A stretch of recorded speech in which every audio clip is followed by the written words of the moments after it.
Точка притяжения для любителей природы и пеших прогулок. Комитет по туризму Ингушетии официально объявил о завершении паспортизации и открытии нового туристического маршрута под поэтичным названием «Долина озер. Амачожское ущелье». Разрекламирован и популярен достаточно давно. Местные жители наши, в частности, группа «Тропами предков», часто туда ходят, но задача комитета состояла в том, чтобы данный маршрут паспортизировать, показать его протяженность, показать его безопасность, показать, какие документы необходимо оформить для того, чтобы данную долину озер, как мы ее окрестили, посетить.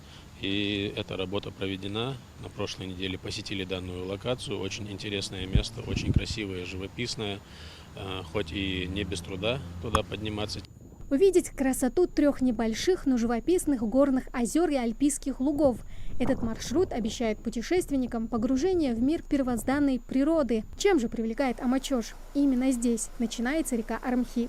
Армхи изначально немного видоизмененное слово Амархи. Ам – это озеро у нас, как мы раньше говорили, и достаточно часто в народе бытовало это название, но немногие полностью этимологии его подтверждали с фактом существования данных озер. И в принципе, в этом задача наша и состояла, чтобы показать народу. Озера небольшие, конечно же, около 50 метров примерно в диаметре самое большое будет.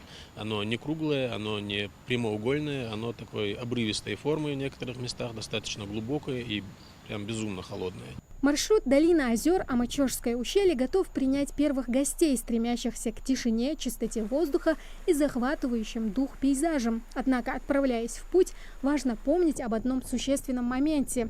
Долина находится в пограничной зоне.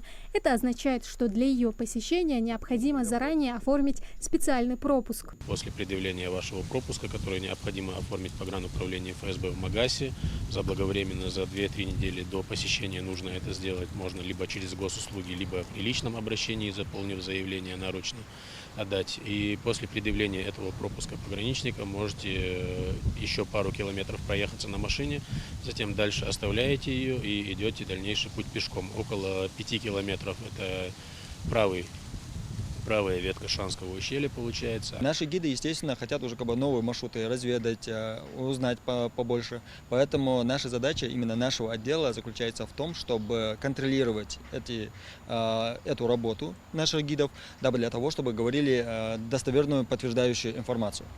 Новый маршрут в долине Амачож ждет своих первооткрывателей. Готовьте рюкзаки, оформляйте пропуска и отправляйтесь исследовать еще одну прекрасную страницу горной Ингушетии, страницу прозрачных озер, величественных вершин и первозданной природы. Тамара Хашагульгова, Белял Ахильгов, Магас 24.